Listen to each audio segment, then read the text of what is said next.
சின்ன மருமகள்ல அடுத்து என்ன நடக்க போகுதுன்னு வாங்க பார்க்கலாம். தாமரைக்கு ஏத்த சரியான ஆளு ஆறுமுகம் தான். ஆறுமுகம் தாமரை கழுத்துல தாலி கட்டினா நல்லா இருக்கும்னு நினைக்கிறவங்க நம்ம வீடியோவை லைக் பண்ணிக்கங்க. இங்க பார்த்தா ஆறுமுகமும் ஆறுமுக அக்கா செல்வியும் வீட்டெல்லாம் போட்டிட்டு வாக்கா, அவங்க பக்கத்தூர் தானே சொன்ன, அவங்க பேர் என்ன சொன்ன, வசந்தின்னு தானே சொன்ன, அவங்கள போய் கேட்டு விசாரிச்சு அவங்க வீட்டுக்கே போய் அவங்களுக்கு மனசார நான் நன்றி சொல்லணும். நான் சொல்லப்போனா அவங்க காலில் கூட விழுகலாம். உன்னைய உன் உசுரை காப்பாத்திருக்காங்க. அன்னைக்கு மட்டும் அவங்க அந்த நேரத்துக்கு வராம இருந்திருந்தா என்ன ஆயிருக்கும், என்னை அனாதையை விட்டுட்டு நீ போக தெரிஞ்சல அப்படின்னு சொல்லிட்டு யாருமோ சொல்லல. ஏன்டா அப்படிலாம் ஒன்றும் இல்லை, வா அவளுக்கு போய் நன்றி சொல்லிட்டு வந்துடும் அப்படின்னு சொல்லி ஆறுமுகமும் செல்வியும் போய்கிட்டு இருக்காங்க. ஆனா உங்க வீடு எங்க இருக்குன்னு தெரியலையடா அப்படின்னு சொல்லிட்டு இங்க பார்த்தா செல்வி சொல்லவும், வெடுக்கா இதனா பெரிய விஷயமா, இந்த ஊருக்குள்ள அப்படி எம்பிட்டு வசந்தி இருக்க போறாங்க, வசந்தின்னு கேட்டு பார்ப்போம், சொல்றாங்களா என்னன்னு பார்ப்போம் அப்படின்னு சொல்லிட்டு இங்க சொல்லவும், அக்கா இங்க வசந்தின்ற வீடு எங்க இருக்கு அப்படின்னு சொல்லி ஆறுமுகம் கேட்கவும், வசந்தியா, இந்த தெருவில் வசந்தினா செல்லப்பாண்டி பொண்டாட்டி தானே, நீங்க செல்லப்பாண்டி பொண்டாட்டியை தான் கேட்குறீங்கன்னு நினைக்கிறேன் அப்படின்னு சொல்லிட்டு அந்த அக்கா சொல்லவும், சரிக்கா அவ வீடு எங்க இருக்கு அப்படின்னு சொல்லி ஆறுமுகம் கேட்கவும், அந்த 2 வீடு தள்ளி இருக்கு பாருங்க, அதான் செல்லப்பாண்டி பொண்டாட்டி வசந்தி வீடு அப்படின்னு சொல்லிட்டு அந்த அக்காவும் சொல்லிக்கிட்டு இருக்காங்க. வாக்கா போய் பார்ப்போம், அவங்களா இருந்தா பார்ப்போம், இல்லாட்டி அவங்ககிட்டே கேட்போம் இங்கே வசந்தின்ற வீடு யாருன்னு கேட்போம், அதுக்கப்புறம் தேடி எப்படியாவது போய் இன்னைக்குள்ள அவளை கண்டுபிடிச்சு நன்றி சொல்லிடலாம் அப்படின்னு சொல்லி ஆறுமுகம் சொன்னதும், சரிடா வா போகலாம் அப்படின்னு சொல்லி இங்கே பார்த்தா ஆறுமுகமும் செல்வியும் போய்கிட்டு இருக்காங்க.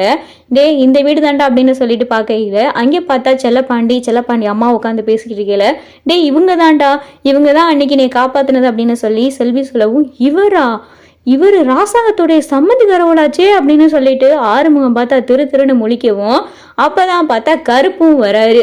கருப்பும் பார்த்தா கரெக்டா செல்லப்பாண்டி வீட்டுக்கு வரதை பார்த்துட்டு, இவன் என்ன இங்கே இருக்கான் அப்படின்னு சொல்லிட்டு கருப்பு பார்த்தா எட்டி நின்று எல்லாத்தையும் பார்த்துக்கிட்டே இருக்காரு. எதுக்காண்டி வந்திருக்கேன் என்ன ஏதுன்னு பார்ப்போம் அப்படின்னு சொல்லி கருப்பு பார்த்தா எல்லாத்தையும் பார்த்துக்கிட்டு இருக்காரு. வாடா இங்கேயே நின்றுக்கிட்டு இருக்க அப்படின்னு சொல்லி செல்வி சொல்லவும், இந்த வரேன்க்கா அப்படின்னு சொல்லிட்டு ஆறுமுகமும் வரவும், அக்கா எப்படிக்கா இருக்கீங்க அப்படின்னு சொல்லி செல்வி கேட்கவும், மா நீ இன்னும் அந்த பக்கம் அப்படின்னு சொல்லிட்டு செல்லப்பாண்டி கேட்டுக்கிட்டு இருக்காரு. இல்லைண்ணே உங்களை பார்த்து ஒரு நன்றி சொல்லிட்டு போகலான்னு வந்தேன், அன்னைக்கு நீங்க தானே என்னை ஆஸ்பத்திரியிலலாம் சேர்த்தது, இவன் தானே என் தம்பி, இவன் தான் சொன்னா உங்களை நேரில் பார்த்து உங்களுக்கு ஒரு நன்றி சொல்லணும்னு. அதுதான் நீங்க பக்கத்து ஊருன்னு சொன்னீங்க, ஆனா உங்க வீடு அட்ரஸ் எதுவும் தெரியாது, அதான் விசாரிச்சு வந்தோம், உங்களை பார்த்து நன்றி சொன்னதுக்கு அப்புறம் தான் என் மனசே நிம்மதியா இருக்கு. இவங்க தான்டா நன்றி சொல்லணும்னு சொன்ன, எதுவுமே பேசாம அமைதியை நின்றுகிட்டு இருக்க, சொல்லுடா அப்படின்னு சொல்லிட்டு செல்வி சொன்னது, நீங்க தான் இன்னைக்கு எங்க அக்கா உசுரை காப்பாத்திருக்கீங்க, ரொம்ப நன்றிங்க அப்படின்னு சொல்லிட்டு செல்லப்பாண்டி வசந்திக்கிட்டே சொல்லவும், இதுல என்னப்பா இருக்கு, ஒரு மனிதாபிமானம் தான், ரோட்ல போய்கிட்டு இருக்கோம், ஒரு தோளுக்கு ஏதாவது ஆயிருச்சு, அதுல உதவுறதுல என்னையா இருக்கு அப்படின்னு சொல்லிட்டு செல்லப்பாண்டி வசந்தின்னு சொல்லிக்கிட்டு இருக்காங்க. அப்பதான் பார்த்தா செல்லப்பாண்டி வீட்டில் தமிழ்ச்செல்வியோட போட்டோ இருக்கு. அதை பார்த்துட்டு இவங்க யார் அப்படின்னு சொல்லிட்டு செல்வி கேட்கவும், ஏன் மகதே ராசாங்கம் இருக்கார்ல, அமைச்சர் ராசாங்கம், அவங்களுடைய சின்ன பையனுக்கு தான் கட்டி கொடுத்துருக்கு, அங்கேதான் என் மகன் இருக்கு அப்படின்னு சொல்லிட்டு இங்கே பார்த்தா செல்லப்பாண்டி சொல்லவும், நல்லதா போச்சு, தடவை நான் வயல்ல வேலை பார்த்துக்கிட்டு இருக்கையில மயங்கி விழுந்தேன், அப்ப எல்லாரும் பதட்டப்பட்டாங்க, ஆனா உங்க மக தான் முதலுதவி மாதிரி என் வாயோட வாய் வச்சு எனக்கு மூச்சு கொடுத்து என்னை உயிர் பொழைக்க வச்சதே. அதுக்கப்புறம் ஆம்புலன்ஸ் வந்து அந்த டாக்டர் தான் சொன்னாங்க, இந்த பிள்ளை மட்டும் முதலுதவி பண்ணலன்னா நான் எப்பயோ போய் சேர்ந்துருப்பேன்னு, உங்க குடும்பத்துக்கு நான் எந்த ஜென்மத்துல என்ன பண்ணேனோ தெரியல, இப்படி உங்க குடும்பத்துல இருக்கவள என்னை பொழைக்க வச்சுக்கிட்டு இருக்கிய அப்படின்னு சொல்லி செல்வி கண்கலங்கி பேசினதும் இங்க ஆறுமுகம் பார்த்தா மொத்த மனசும் மாறி போயிருது. அப்ப இவ குடும்பத்தினால்தான் என் அக்கா இப்ப உசுரோடையே இருக்கா, என் அக்காவை காப்பாத்தின இவளுக்கு நான் இவ்வளவு பெரிய துரோகத்தை பண்ணிக்கிட்டு இருக்கேனே அப்படின்னு சொல்லி ஆறுமுகம் நினைச்சுக்கிட்டு இருக்கல. அப்பதான் பார்த்தா கருப்பு வராரு. என்னப்பா இங்க இருக்கீங்க அப்படின்னு சொல்லிட்டு செல்லப்பாண்டிட்ட சொல்லவும், என்னையா கருப்பு இங்க கல்யாணம் எப்படியா என்னையா நடந்துகிட்டு இருக்கு அப்படின்னு சொல்லிட்டு வசந்தி கேட்டுக்கிட்டு இருக்காங்க.